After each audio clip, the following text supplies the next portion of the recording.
Hello everyone, my name is Finding Pepper and welcome to episode 5 of the Dungeon Crawler tutorial series. This episode we'll be adding combat. So we'll be adding a sword, we'll be adding health, enemies will now be able to damage us, we'll be able to damage enemies. We'll also add a system where when we kill enemies, we get little potion orbs which we can later use to heal.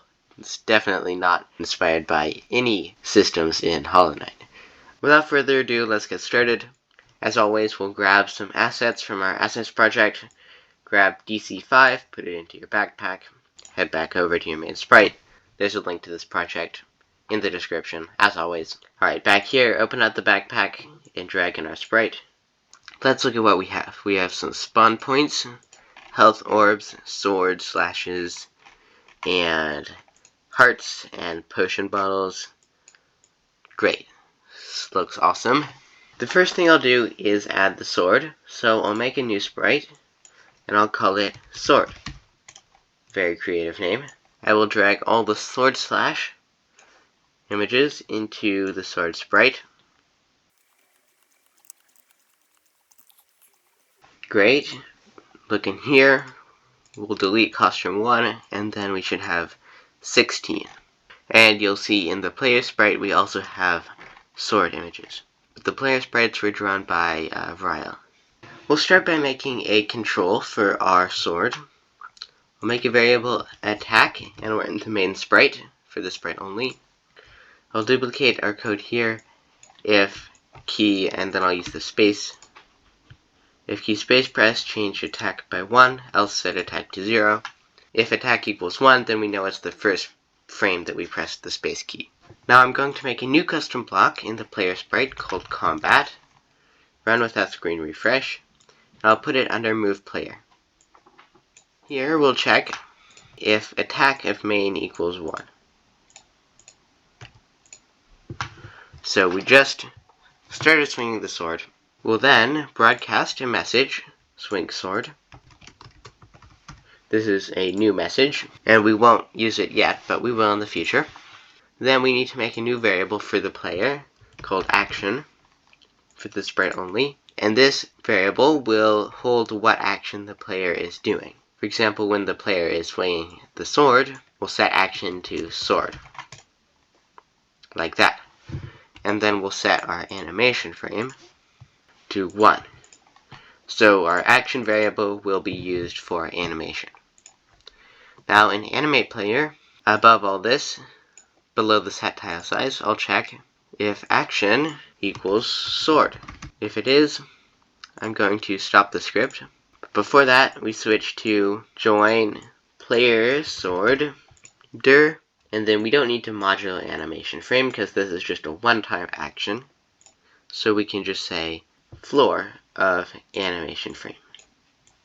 And then we'll just change animation frame by 1. And if it is greater than 6 after we do this, then that means the animation should be over. So we'll set action back to the empty value. We should set action to the empty value also in reset. Set action to the empty value. Run the project. We see we need to hide our sword sprite, so that isn't appearing. But when we press the space key, we see we swing the sword. Looks very nice. However, if we spam the space button, we can swing the sword really quickly, over and over again. And I don't really want that. I want there to be a bit of a cooldown on the sword. So we can only swing ever so often. So I'll make a variable called attack cooldown for the sprite only. I'll set it to 0 in reset. Now in combat, around this, we will have an if else. If attack cooldown is greater than 0, then we will change attack cooldown by -1. The attacking code will be in the else, so it will only happen if attack cooldown is not greater than 0. When we attack, we'll also set our attack cooldown to 10. And now, if we try to press the space too quickly, we won't be able to. Okay, now let's see about setting up our sword sprite. Okay, I'll make two variables for this sprite. Swinging for the sprite only, and that will store whether we are currently swinging the sword, and also dir for the sprite only, which will store the direction of the sword. Because if we swing the sword and then turn immediately after, we don't want the sword direction to change. We'll start with a when flag clicked, set swinging to 0, and hide. On move player, we want to go to the player and point in direction 90. When I receive, swing sword. We're going to start with a very useful wait 0 seconds. After that, we'll set swinging to 1, because we are now in fact swinging. Then set dir to the direction of player. Notice that our costume names are all named sword slash and then a direction and then 1 through 4. So we can use this, switch costume to, and then we'll get a join, just like we did for the player sprite. We'll join sword slash, then dir, and then 1. Now we'll have another very useful wait 0 seconds. Then repeat 3 times, next costume. And then when we're done, we'll set swinging to 0. Now you're probably wondering what these wait 0 seconds do. Essentially they're there to ensure that the frame finishes before the next thing happens.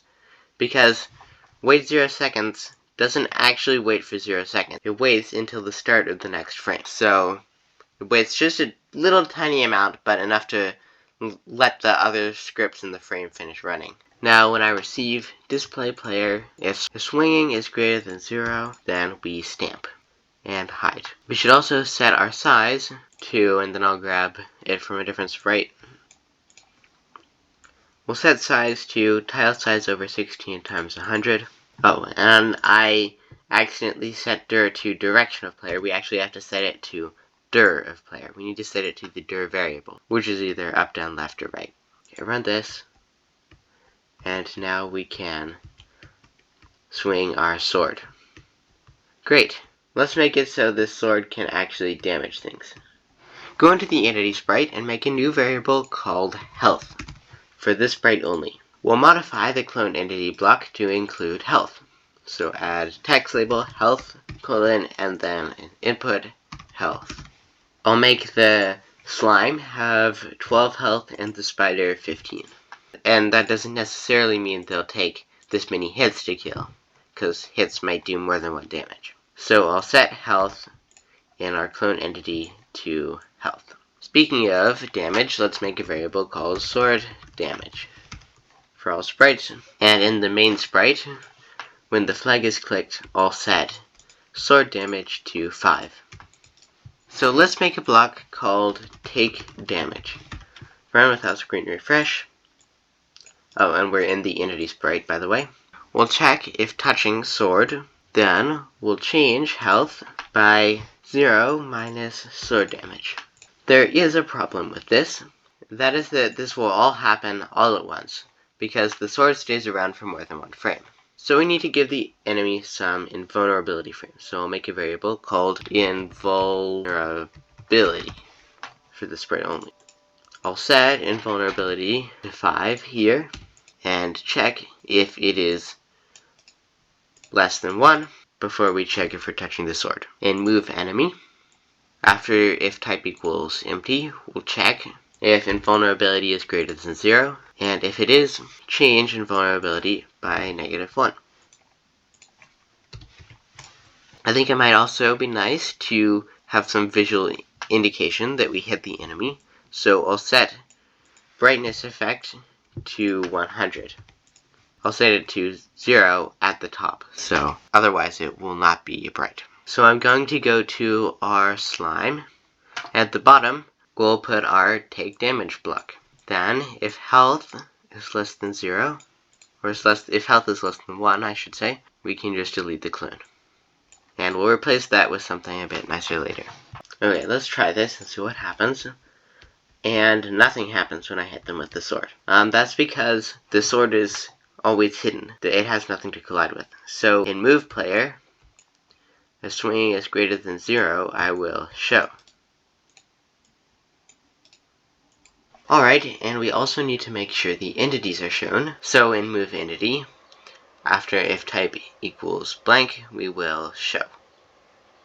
Because for the touching block to work, both sprites must be shown. And now, when we hit the slimes, we see they turn white so that we know we hit them. And then when we hit them enough times, they will disappear. Alright, so let's add a death animation for our slimes. So rather than using a delete this clone when our health is less than 1, we'll make a block called die with type, then input type frames, and this will store how many frames the death animation will take. And that will be it for now. I'll click run without screen refresh. And I'll put the block here. For the type input, I'll use our type variable, and frames is 4. We can look in our costumes and see the death animation right here, costumes 13 through 16. That is indeed 4 costumes. So, this block, I'll just set type to join dead type and set frame to frames. So, really we're not doing that much in this block, but it's good to have in case we want to add anything later that will happen on the death. Now let's go to move entity and add behaviors for our dead enemies. So after the show block, I'll check if type contains dead. If it does, I'll then stop the script. Each frame that we're dead, we want to change the frame variable by -1. And if frame is less than 0, then we'll delete the clone. Okay, now let's switch our costume based on what type it is. Type equals dead green slime. We'll switch costume to join green slime death, and then 4 minus our frame variable. So frame starts out as 4, but before we do this, we change it by -1, so it becomes 3. So the switch costume block will switch costume to join green slime death. 4 minus 3, which is 1, so that will be our first frame.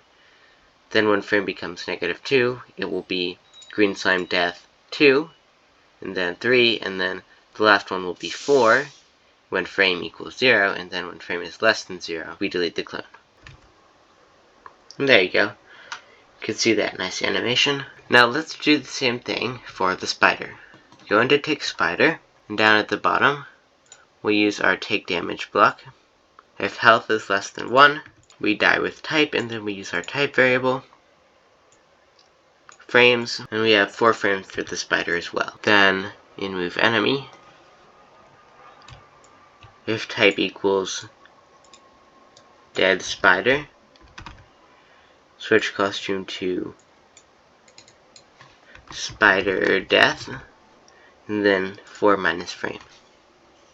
So now we should be able to try this out, place down a spider, and now we can, yeah, there we go. That looks nice. Alright, so let's add some knockback when they get hit. I'll make a block called apply knockback and have an input amount. Run without screen refresh. Now the direction of our knockback will depend on the direction of our sword. So, if dir of sword equals right, we'll set speed x to amount. If it is left, we'll set speed x to negative amount. So that will move us to the left. If dir of sword equals up, then we want to move vertically, so we'll set our speed y to amount.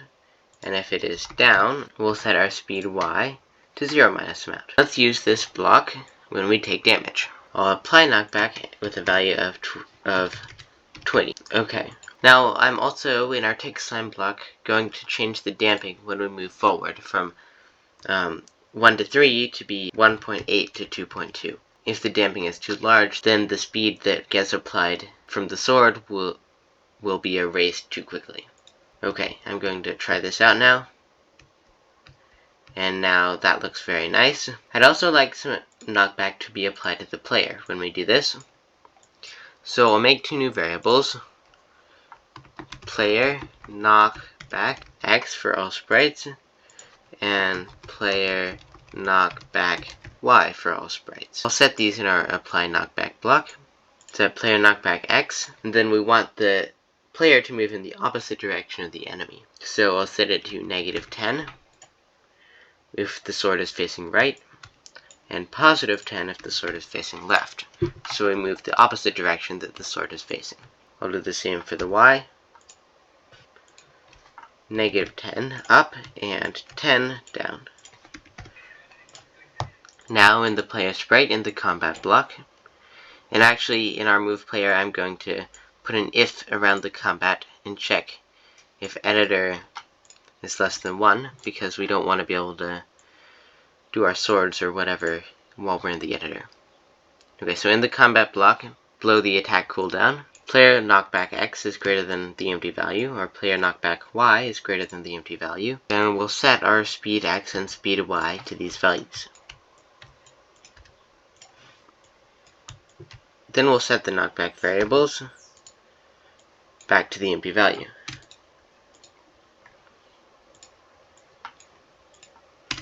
And this should be a regular if statement, not an if else. Now in reset, I will set these variables to empty.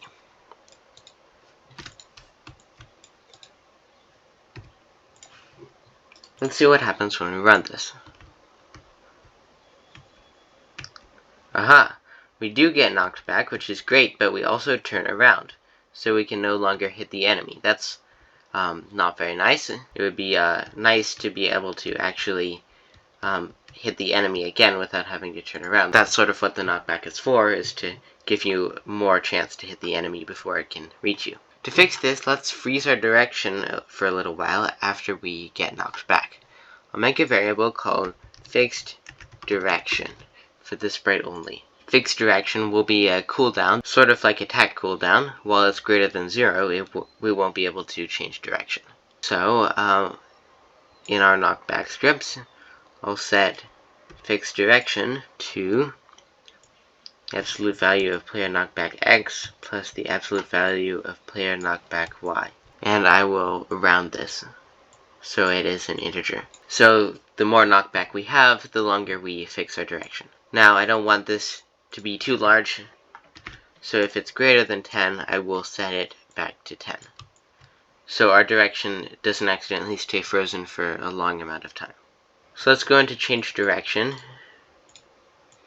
and I'll say if fixed direction is greater than 0, change it by -1, and then stop the script. So we won't be able to set our dir variable while our fixed direction is greater than 0. And now we no longer turn around. Alright, now let's make our entities be able to damage our player. Before we do this, we need to make some new variables.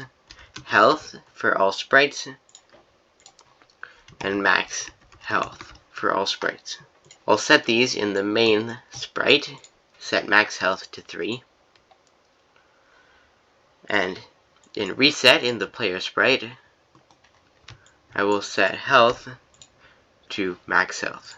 For now, I'll just show the health variable. Great, so we can see we have 3 health. Now, in entity, we have a block called take damage. I'll make a block called deal damage. Run without screen refresh. This block, I'll check if we're touching the player. I'll then broadcast a message called take damage and make a new one. This take damage message is the player taking damage, not the entity. Let's also use our knockback variables here. That's a good indication to the player that they've been hit. Set our player knockback X to our speed X times 25, and then we'll set our player knockback Y to speed Y times 25. Alright, now in the player sprite, we should start by, at the end of move player, switching our costume to hitbox, and then showing, just so collisions will work properly. Hitbox is just a small black square. At the end of move player, we'll switch costume to our hitbox and show, so that when move enemy is broadcast, the enemies will be able to detect the collision, but then after that, we'll broadcast display player, and then animate our player as normal. So that's how the order of things works. Now I'll get a when I receive take damage. We will change health by -1, and if health is less than 1, we will use our reset block. Now, we could try this, however, as soon as we touched an enemy, we would die immediately, because we don't have invulnerability frames. So let's make a variable called invulnerability for the sprite only. We'll set invulnerability to 30. In our combat block, check if invulnerability is greater than 0, and if it is, then we'll just change it by -1, just like we've done with our enemy invulnerability. I'm going to set this to 0 and reset, and in animate player, I'll check if invulnerability mod 2 equals 1. And then, if it is, set brightness effect to 100, else set brightness effect to 0. So if invulnerability is not divisible by 2 is essentially what this is saying, then we'll set our brightness effect to 100. This will cause us to flash quickly. However, invulnerability is normally 0, so our brightness effect will be normal if invulnerability is 0. Okay, in entity, we also have to make sure in deal damage we check this invulnerability variable. If invulnerability of player is less than 1. Run this, okay? And I will use our deal damage block at the end of take slime and take spider. Great. And now we do get knocked back.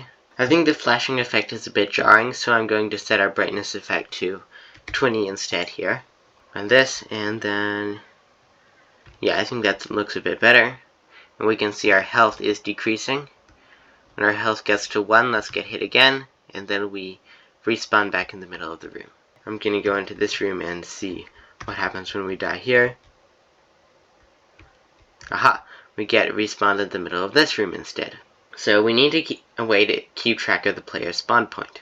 I'll make variables to keep track of our spawn room and call them spawn room X for all sprites and spawn room Y. In the main sprite, I'll replace our set room X and set room Y to set spawn room X and spawn room Y. We'll set them both to 0. In player, in the reset block, I will set room X and room Y to spawn room X and spawn room Y.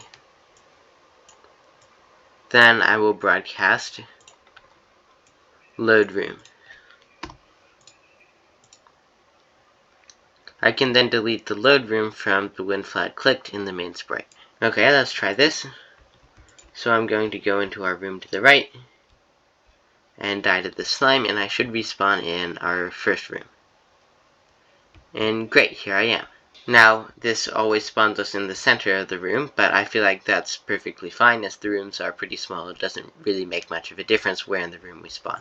Now, let's make a spawn that when we step on, it will set our spawn point to a different room. From our assets sprite, I'll grab the 4 spawn point, and I will drag these into the entity sprite.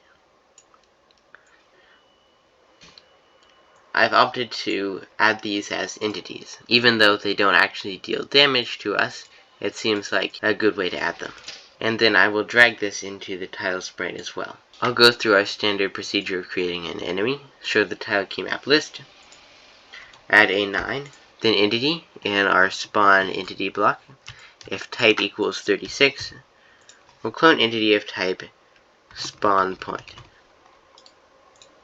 Our width and height will be 0, and our health will also be 0 because these aren't taking any damage. Now in move entity, if type equals spawn point, make a block called take spawn point. Run with that screen refresh, and I'll put it right here. Now you'll notice we have 4 costumes, and the first costume will be when it is not set as our spawn point, and the last costume will be when it is. The middle costumes will be an animation, changing from costume 1 to 4. I'll use the frame variable to keep track of what costume we're at. Let's start by saying if frame equals 0, meaning this is costume 1, meaning this is the unlit costume, I'll be using 0 through 3 to represent the 4 costumes. We'll then check if we're touching the player. If we are, then we'll want to set our spawn point. Set spawn room X to room X and set spawn room Y to room Y. Now before this, it's possible that when we come into a room, we've already set our spawn point there. So we'll check if room X equals spawn room X, and room Y equals spawn room Y. Then we'll set our frame variable to 3. We need to make sure to do this before the if touching player sets spawn room X and spawn room Y. If we do the if touching player first, then it will automatically set the frame to 3 no matter what, and it will skip the animation. Now in our else, we'll check if frame is still less than 3, and change frame by 0.5. And we need to set frame to 0.5 when we touch the player.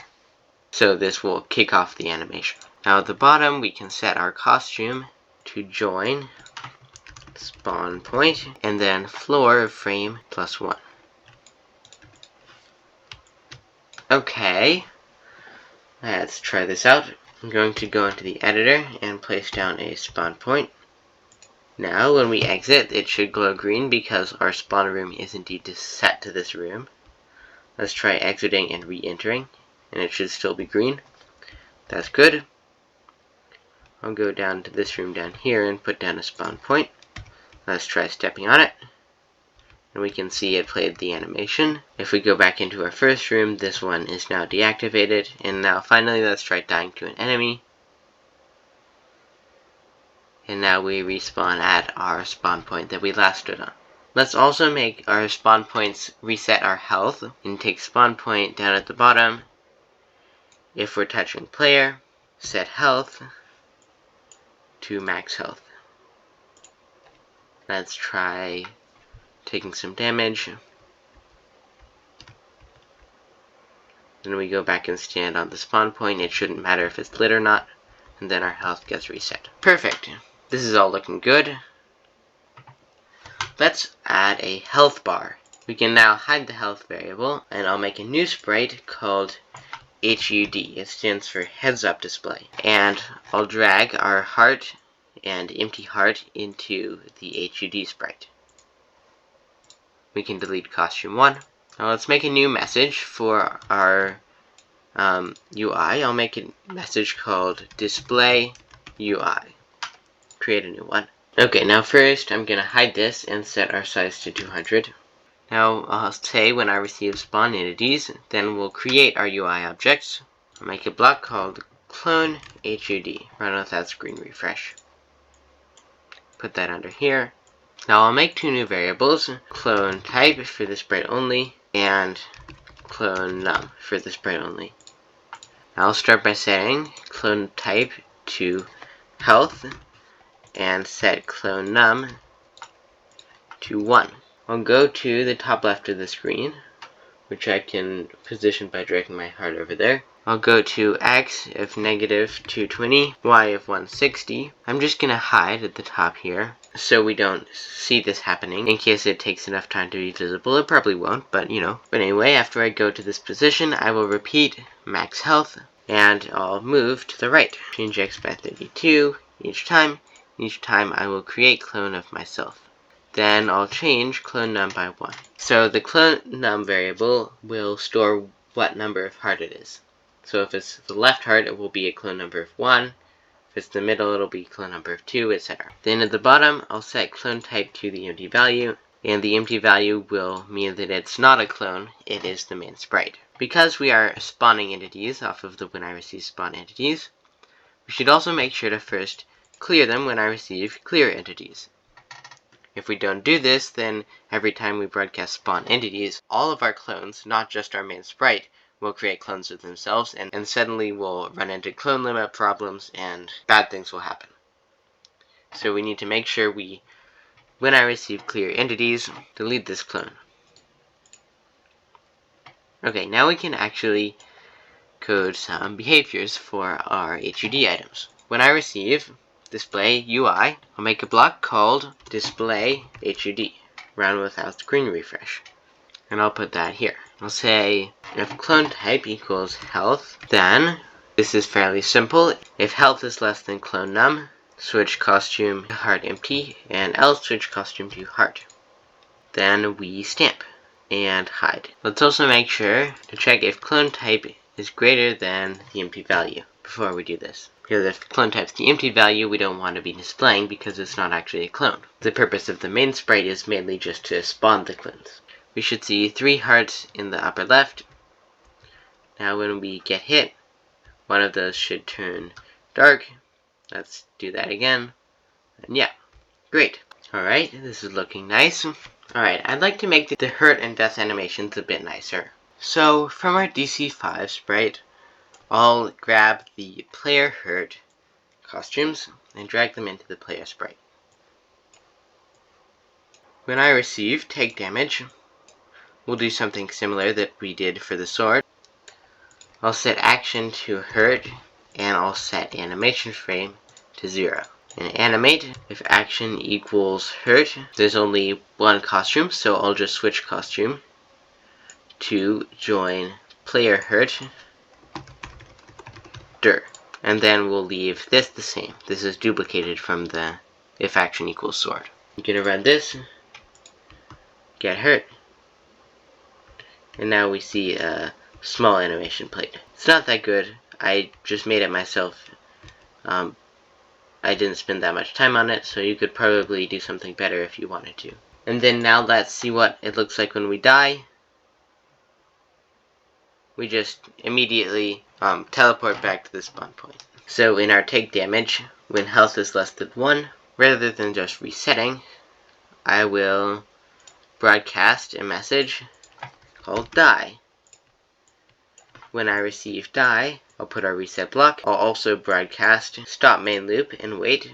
Then I'll have a little fade effect, so I'll set ghost effect to 0 and then repeat 10. Change ghost effect by 10. And I'll also put our broadcast messages, broadcast display player, display entities, display tiles, this should go first, and then display UI. Yeah, and the order should be display tiles, then entities, then the player, then UI. And then in reset, I'll make sure to set our ghost effect back to 0. Okay, let's run this and try dying. There we go. I might actually change this to a repeat 20, so it pauses a little bit longer. Okay, cool. Now we can add potions. We'll make 2 new variables, potions for all sprites, and max potions for all sprites. Now, these potions will be stored in bottles, and when we defeat enemies, we'll get some potion orbs that will fill up our bottles. Once we have a full bottle, we can hold down a button and use it to heal back 1 of our health. Okay, in main, when the flag is clicked, I'll set our max potions to 30. I'm going to say we have 3 bottles, and each bottle holds 10 points of potion, or whatever you want to say. In reset, I'll set potions to 0. So when we die or start the game with no potions. Now we'll need a new key for our potions. I guess we'll use the Q key, it doesn't really matter. But whatever it is, I will change, and then I'll make a variable for the sprite only called drink. I'll change drink by 1, and if Q is not pressed, I'll set drink to 0, just like we did with our other keys. While we're here, I'll also have an if statement that will limit our health and our potions to our max health. So if health is greater than max health, set health to max health, and the same for potions.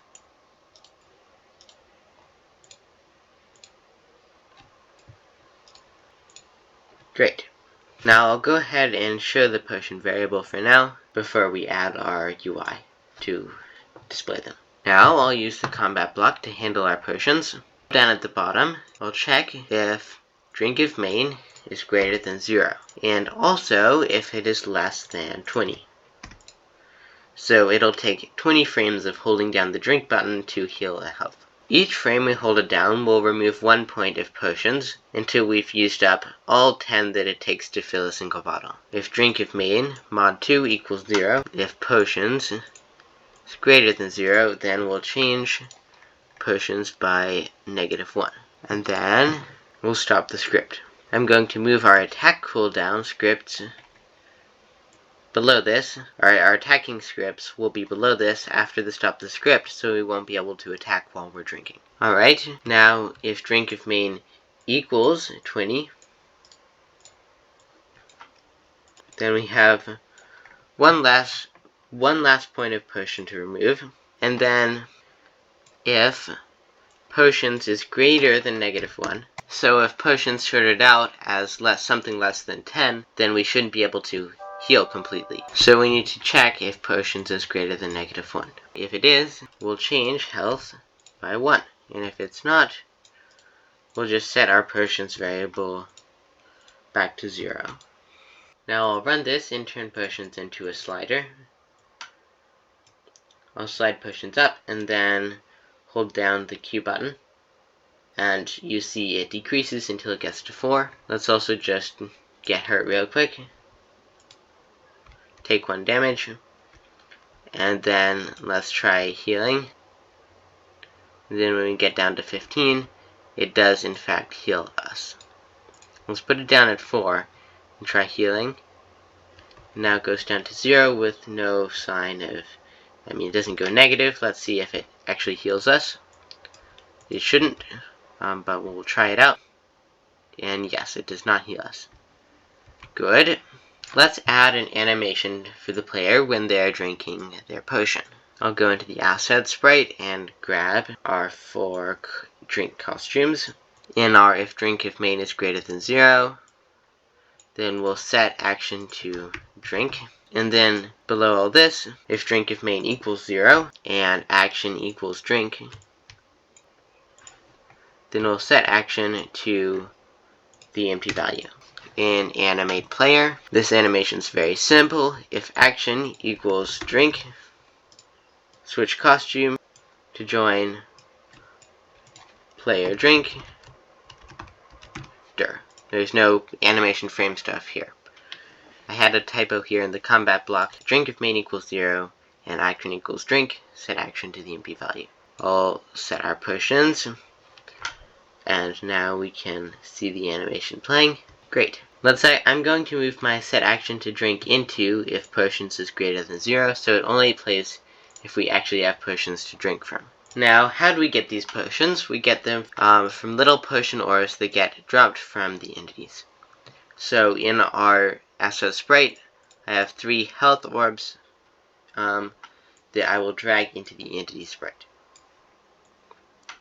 I'll modify the die block to include the amount of potions we want to drop. I'll add a text label, potions, and then an input, potions.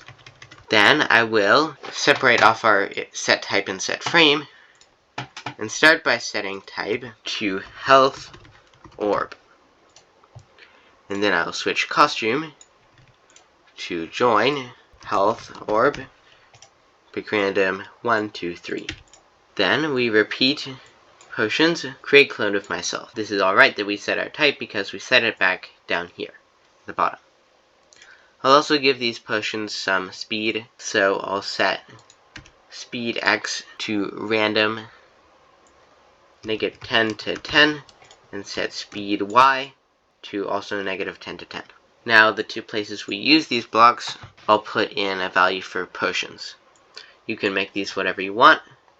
For the slime, I'll say random 1 to 2, and for the spider, I will say pick random 1 to 3. Let's give these some behaviors. If type equals health orb, make a block called tick item drop.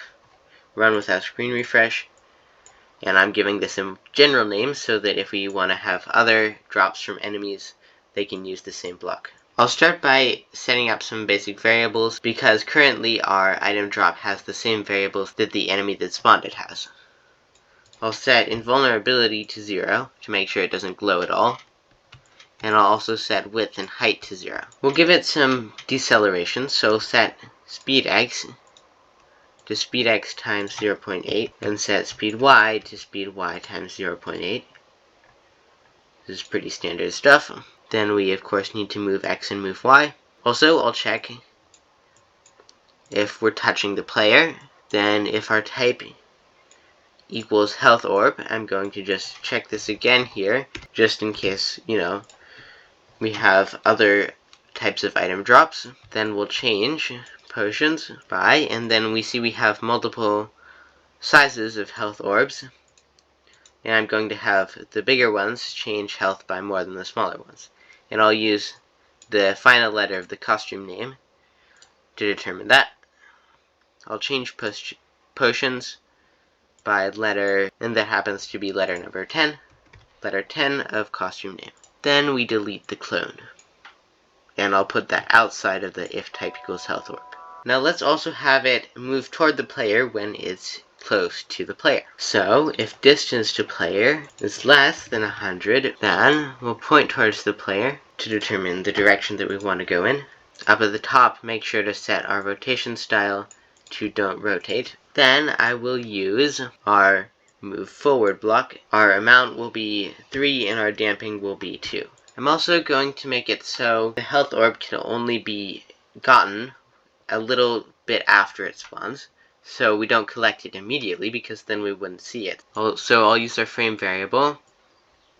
Each frame I'll change frame by 1, and then around this distance to player and if touching player, I'll check if frame is greater than 10.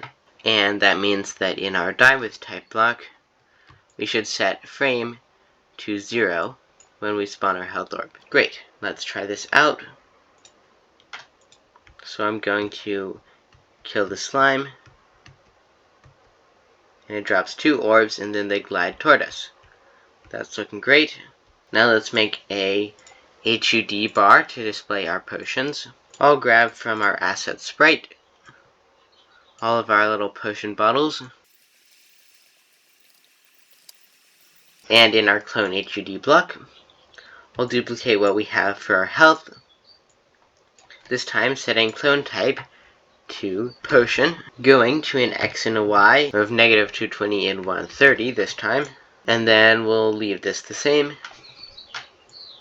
Now in our display HUD, if clone type equals potion, then rather than health, we'll use the ceiling, and then we need to divide our potions by 10, which is the amount of potions per bottle. So if this is less than clone num, then we switch costume to health potion 0. And in the else, we'll check if it's greater, in which case we'll switch costume to our full health potion. If it is equal to it, which will be the else, then we'll switch costume to join health potion, and then we need to modulo our potions by 10.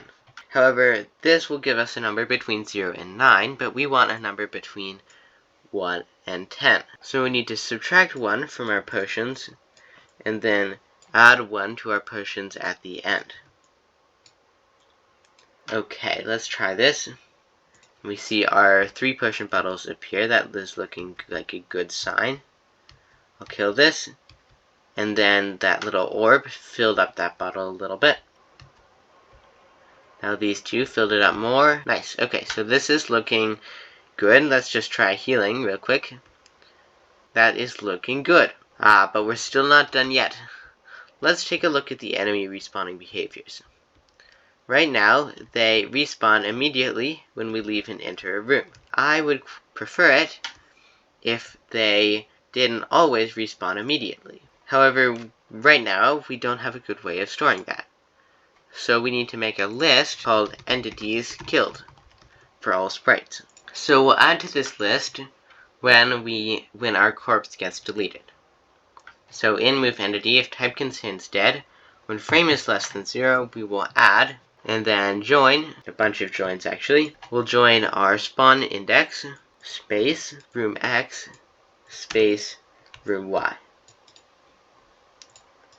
These are actually the only defining features we need to know, because for each tile in each room there can only be one entity. So then in spawn entities, we can check around our spawn entity block. If not, entities killed contains, and then I'll copy this whole thing and put it in there. So if not, entities killed contains join spawn index space room X space room Y. So this will mean that entities never respawn. Now I would like them to respawn sometimes. So I'll make a block called respawn entities run without screen refresh. And I'll put it under spawn entities when I receive spawn entities. Now, I'll duplicate the spawn entities code, but this time we're looping through the entities killed. I'll delete what's in here and say if random. You can make this chance whatever you want, but I'll make it a 1 in 4 chance that the entities respawn. So if 1 to 4 equals 1, then we will delete I, which is the index that we're looping through. Delete I if entities killed. And then we change the size of the list, so that means we need to change our I variable by -1. I'll also, in the reset block in the player sprite, delete all of entities killed.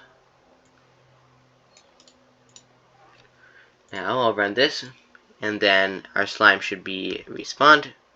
I'll kill it, go back through here, and it's still gone. I'll just go back through a few more times, and then there it is. Now we're almost done, but there's just one more thing we need to do, and that's to update the behavior of the spider. Because currently, the spider just walks around aimlessly, and even if we hit it with the sword, it doesn't really react to us. Although, there, I got hurt because I touched it, but really it doesn't pose much threat to us. And what you just saw there was the enemies killed list in action. I'm going to just real quick, when the 0 key is pressed, delete all of entities killed. So now we should be able to kill this guy, and then it will come right back. Good. Okay. Now let's update its behavior. So I would like it to react when we hit it with the sword. So go to the tick spider custom block. Down at the bottom I'll say if touching sword, I'll duplicate what we have up here, set angered to 2, set frame to 0, and point towards player. So that will cause it to charge at the player. Let's just refresh our memory. The angered variable is used to keep track of whether it is moving in a direction. If angered is 0, it's not moving, or if it's greater than 0, it's moving. And the bigger it is, the faster it moves. So let's run this, try hitting this with our sword, and then it charges at us. Perfect. So I think this makes a fun enemy. It was a little bit challenging to kill, but that's part of the fun. Alright, that is it. This has been quite a long episode, but we've got so much done. And I think there are finally enough features in this to call it an actual full-fledged game. Speaking of which, if you've gotten this far and have a game that you would like to share with me and other people, then please, share it, then add it to the Dungeon Crawler Scratch Studio, which there will be a link to in the description. So yeah, add your projects down there. I will add any that I find. I will check out any projects that get added to that studio. I would love to see them. But anyways, that's it for this episode. I hope you have a great rest of your day. Goodbye.